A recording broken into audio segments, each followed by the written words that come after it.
2 times, baby. Love me twice today.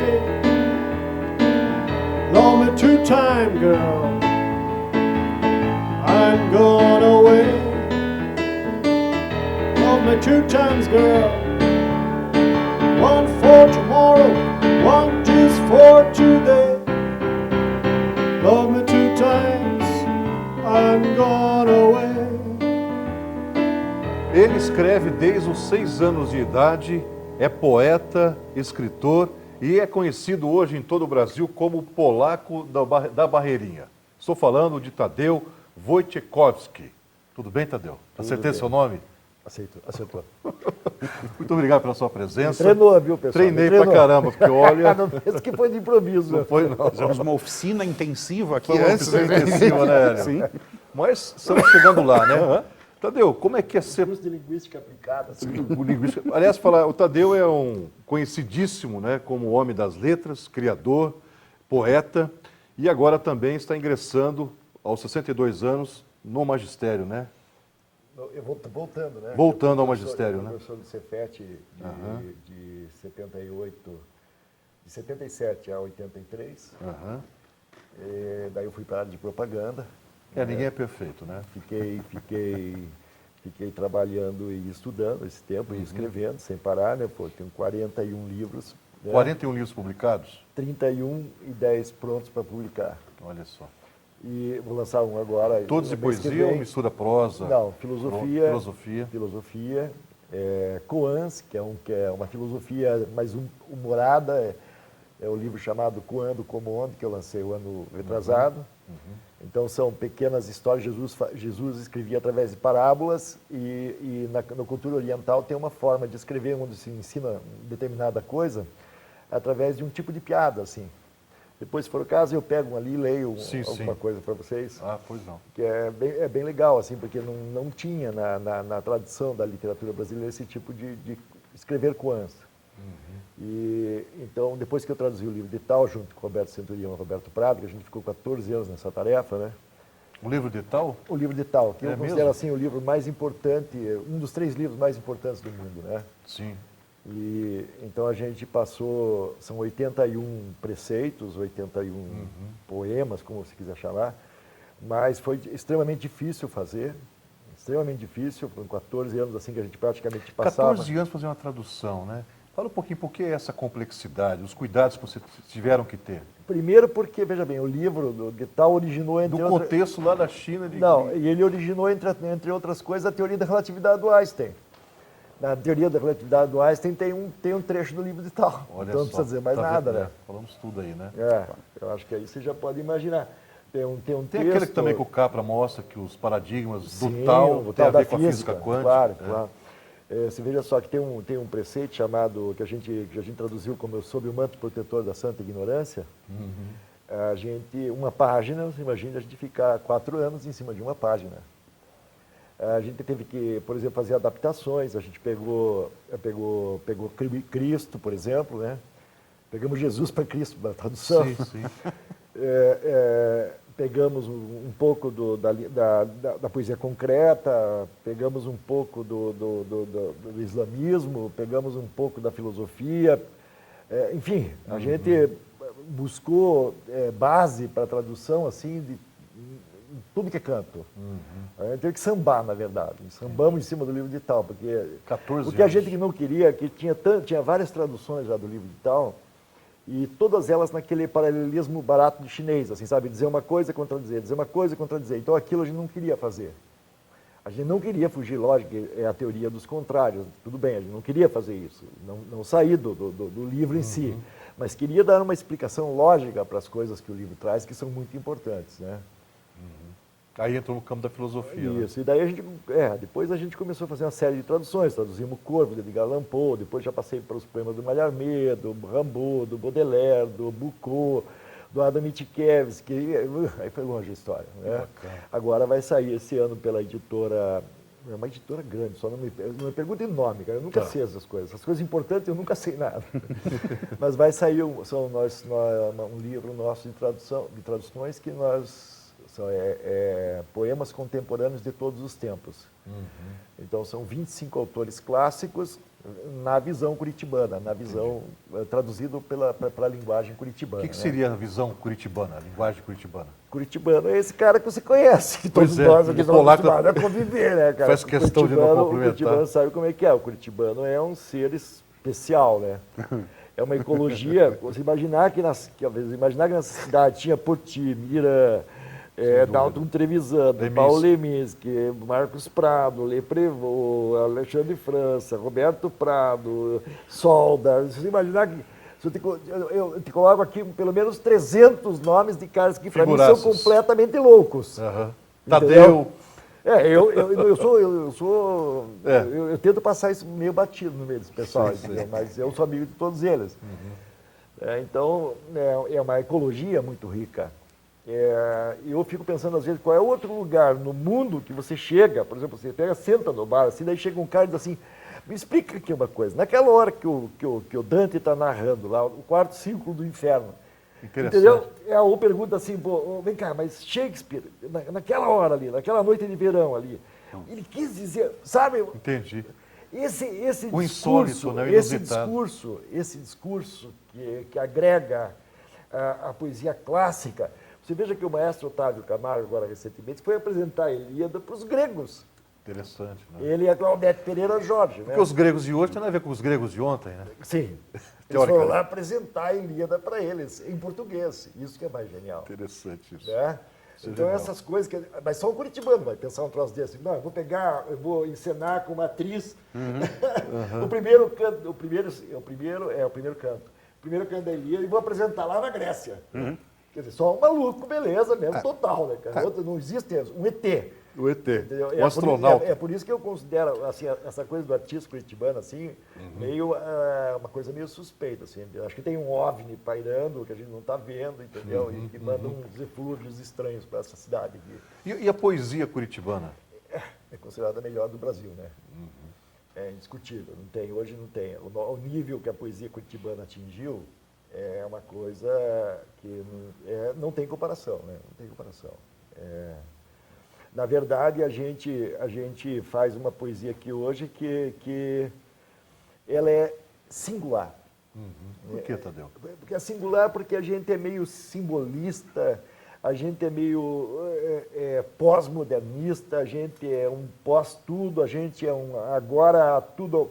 A melhor definição que eu tenho para a linguagem curitibana, tudo ao mesmo tempo, agora já nesse momento, inclusive antes e depois. Muito bom. Entendeu? Quer dizer, é a síntese de tudo. E o É simbolismo assim, permanece aí, né? Claro, a gente trabalha com palavras, trabalha com símbolos, né? E a música. Tadeu, 62 anos, né? Uma vida ligada totalmente à literatura, ao conhecimento, às traduções, à poesia e tal. E hoje você retornando ao magistério. O poeta ganha com isso? Quem ganha mais, os alunos ou o poeta? Como é que você pode... Veja bem, eu sempre fui chamado na cidade aqui de mestre. Sempre. Ou poeta ou mestre. Os que fazem música e fazem poesia me chamam de mestre. Então é uma coisa porque que... é reconhecido como mestre. Claro. Porque eu acho que eu fiz um bom trabalho lá no Cefet. Eu, durante quase 6 anos, eu dei curso de didática para professores, ensinando-os a ensinar literatura. Então, foi um período muito rico.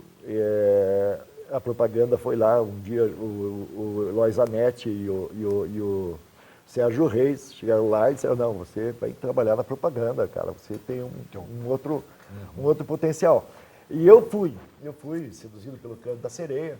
E eu acho que foi bom enquanto durou, foi uma experiência importante. Eu trafeguei, eu faço programas de televisão, entendeu? Então, por exemplo, na época de eleição, eu vou lá, faço programa de televisão, de rádio, me aperfeiçoei no marketing político. Multimídia, né? Vou lá, faço o que tiver que fazer texto, tiver que gravar, tiver que fazer narração, enfim. O que importa é que com esses programas de televisão na época política, você se transforma num monstro, né? Porque você é um tipo de faz tudo, você faz entrevista, você dirige, faz a luz, tudo. Vê se o microfone está funcionando, quer dizer...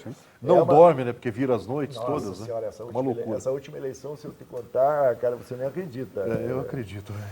Mas sempre foi assim, entendeu? Tá aquela loucura. Você acaba aprendendo muito, né? Fora o tempo de você conversar, por exemplo, com diretores de empresas. Eu tenho, por exemplo, aqui em Curitiba, eu tenho um amigo que é dono da Montana, por exemplo, que é uma grande empresa de implementos agrícolas do Brasil, um orgulho para a indústria nacional, o Gilberto Junqueira Zancopé. Esse homem é um filósofo, entendeu? E, ao mesmo tempo, ele tem uma visão de mercado, assim, espetacular. Ele chegava assim, Tadeu, você tem uma missão. Entendeu? Quero vender 200 máquinas, vou te dar 1 milhão aqui para você produzir o material. Você vai entrevistar fulano, vai lá no Nordeste, você vai para Pernambuco, vai para o Rio Grande do Sul, vai para... E eu saía por esse Brasil afora.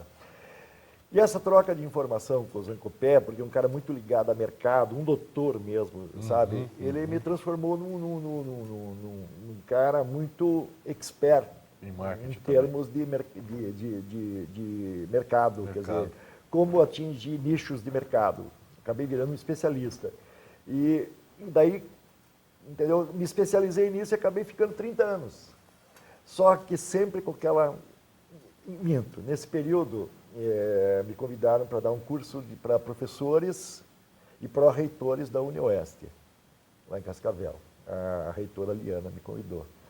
E eu fiz um curso lá, 3 meses, um curso de atualização cultural para os professores. Estou conversando sobre cinema, sobre clássicos, livros, poetas, obras, entendeu? Foi muito interessante, Teve um aproveitamento assim, de uma parte do... Lógico, você sabe que nessas coisas vai 40, certo. Mas teve ali meia dúzia que se transformaram em verdadeiros monstros, cara. Missão entendeu? cumprida, então, né? Sim, você atingir assim, mais do que 5%, eu considero assim, um resultado muito bom. Extraordinário. E essa meia dúzia se transformou nos monstros mesmo, viraram professores excelentes, feras. Hoje todos eles são doutores, já estão em outras universidades, e isso para mim é uma realização. E eu era professor de uma escola técnica, você sabe disso, pois é, o Cefet. E lá, sabe, dando aula, eu inspirei muita gente. E muita gente que estava pensando em se formar em curso técnico acabou indo para tudo que é tipo de área. Artista, assim, de monte, né? Que bacana. Filósofos, pensadores. Então, ficou aquele bichinho, sabe? E daí um dia eu estava conversando com o Wilson Pickler. Tadeu, o contaminador, né? O contaminador, o pessoal fala. Eu estava conversando com o Wilson Pickler, que é um amigo, e eu fui professor do irmão dele, do Edmilson. Sei. E eu falei assim, pô, Wilson, eu acho que vou voltar a dar aula.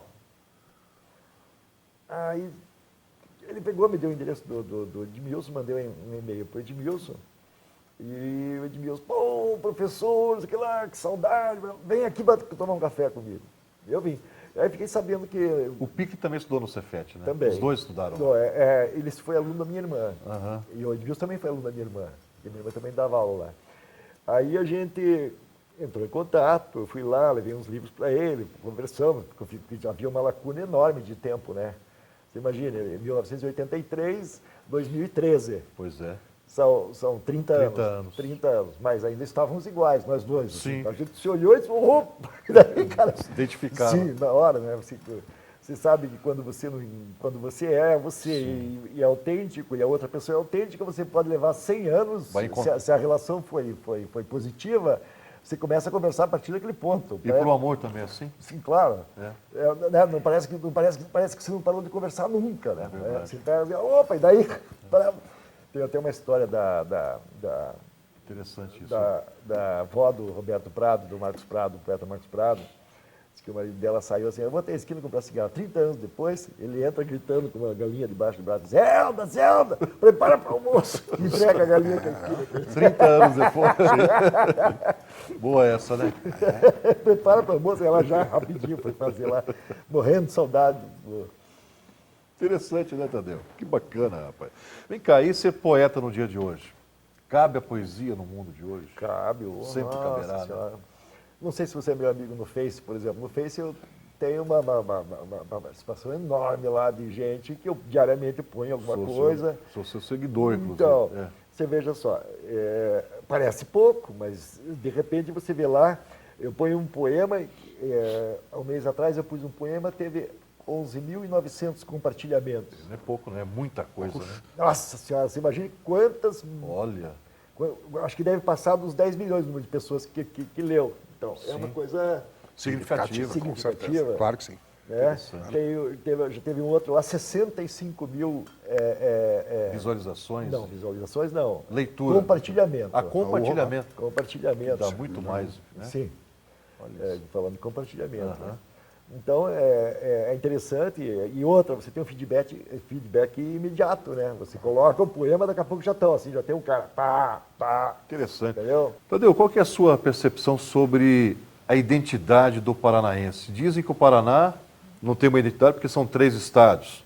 Ou outros dizem que o Paraná é um estado muito novo, outros dizem que o Paraná tem uma identidade sim, é não ter uma identidade. Qual que é a tua visão sobre isso?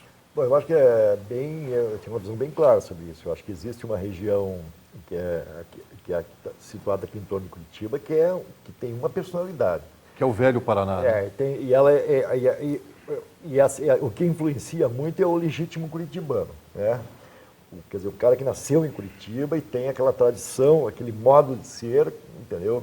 Arraigado, sujeito extremamente carinhoso, mas fechado, né? Extremamente gentil, mas reservado, né? Então, É o Hélio Barbosa. Sou eu. Né? Eu gosto de ser assim. Estou descrevendo você? Tá. Extremamente gentil. Não, mas é o curitibano. Não, mas é fechado, né? Tanto que as pessoas dizem assim, pô, no primeiro momento eu achei que você não gostava de mim.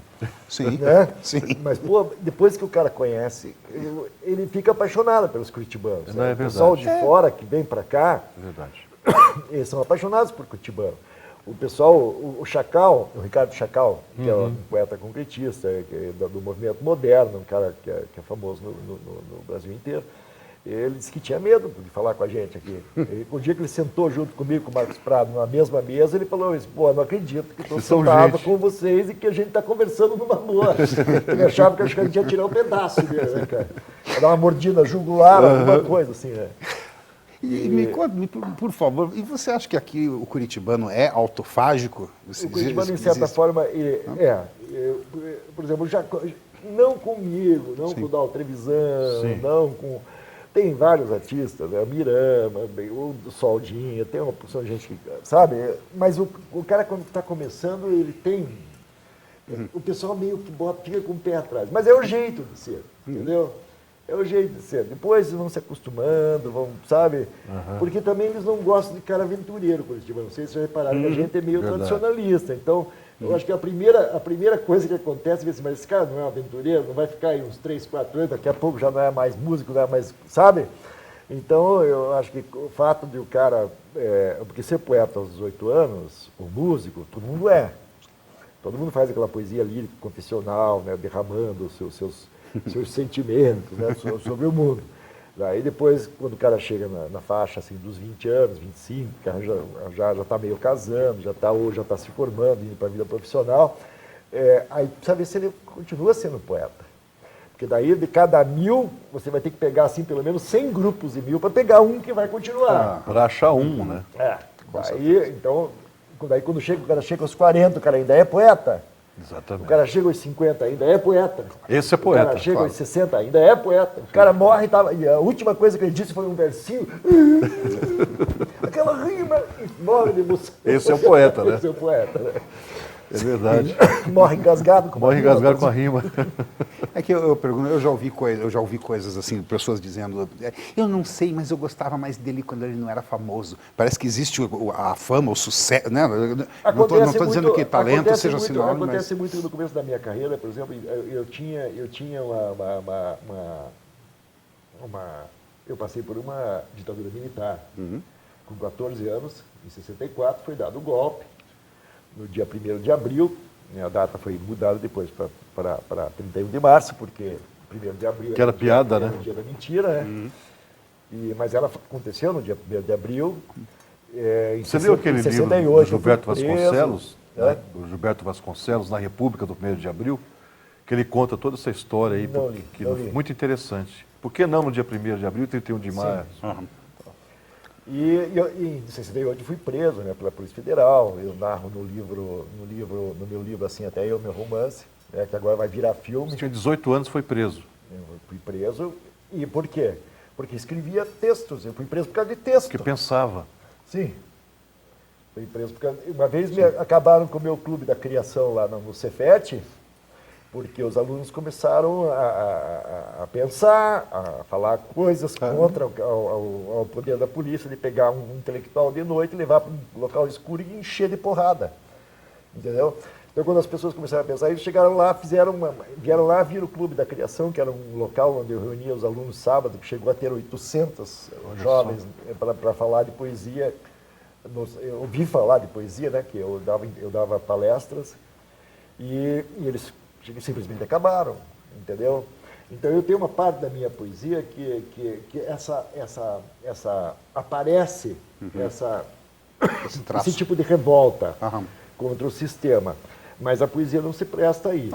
Né? Existem outras áreas que você pode ir, você vai lá, faz filosofia, daí faz uma crítica da razão, que é mais indicado para você falar sobre essas coisas. Existem veículos próprios para você falar disso. Faz lá a ciência política e trata disso. Ou vai para o jornalismo e trabalha numa área Investiga isso. especializada. Não é a área da poesia, né? Claro.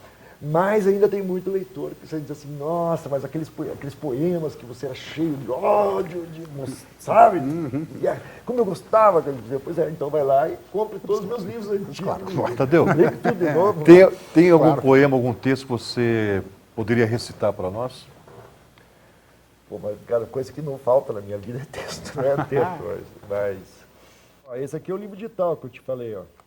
Ó, Olha esse só, aqui levou... Lao Tse. Isso. Opa, peguei o livro errado para variar, né? Tá aqui, ó. Esse é o Coando Como Onde, você vê, ó. Vou Muito mostrar bonito, pra qual né? câmera? Aquela lá. Olha que bonito que eu fiquei de kimono japonês, tipo mestre. Ficou lindão, né? Muito bonito graficamente, hein? Muito bonito mesmo. Então, esse livro aqui, como eu contei para vocês, Koan é uma espécie de parábola, só que é diferente. Certo, Enquanto Jesus ensinava por comparação, sei, esse livro ele tenta contar uma anedota com um ensinamento. entendi.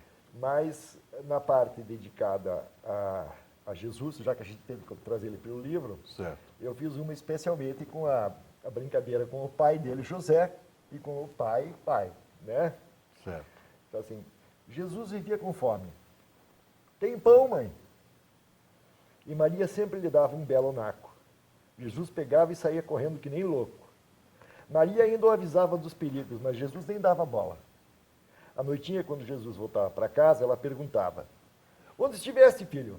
E ele bocejando, por aí, mãe. E caía na cama duro, dormindo.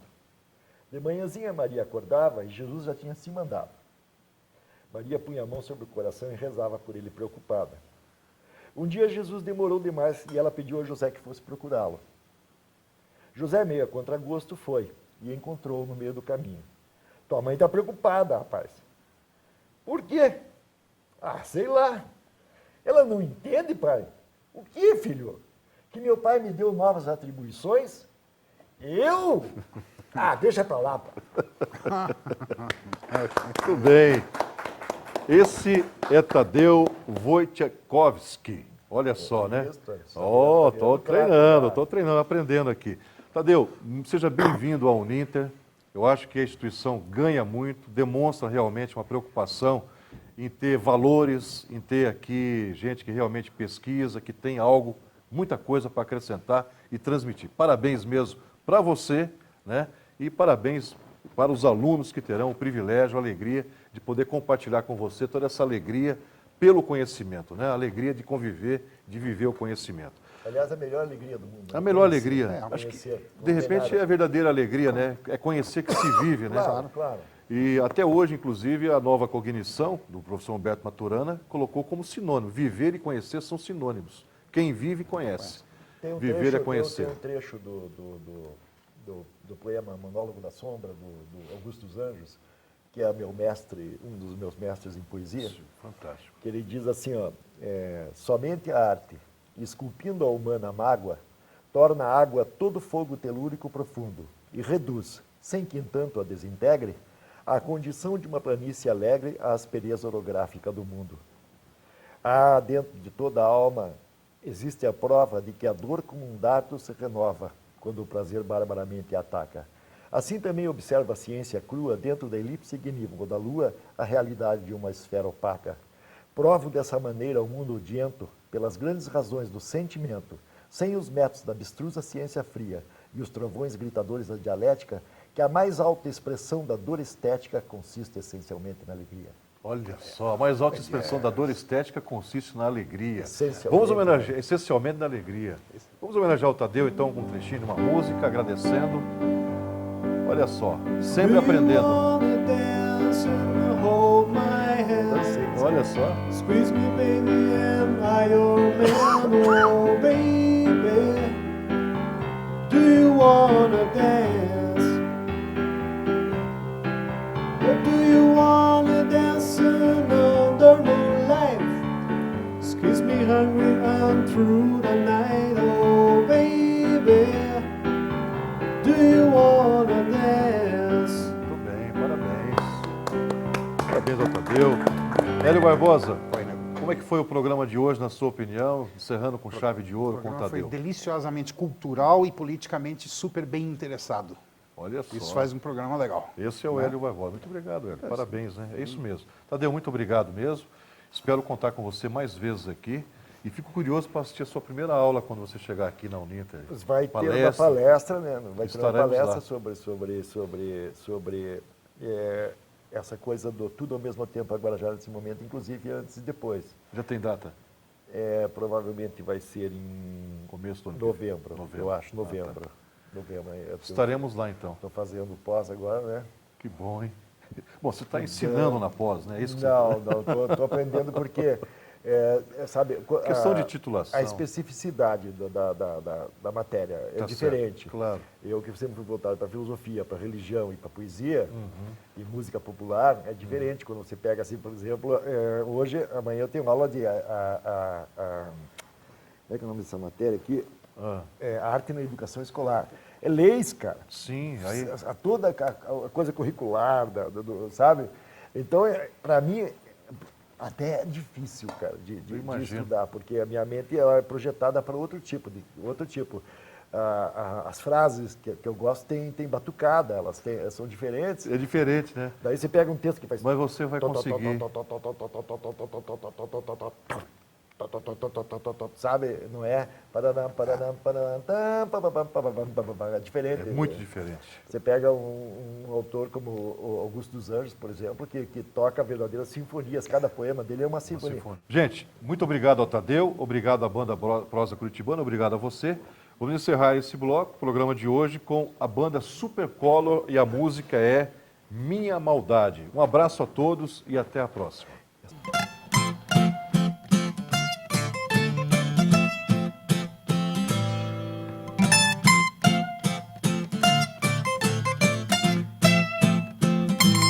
Deixa eu ter minha maldade longe de você. Deixa eu ter minha maldade longe de você.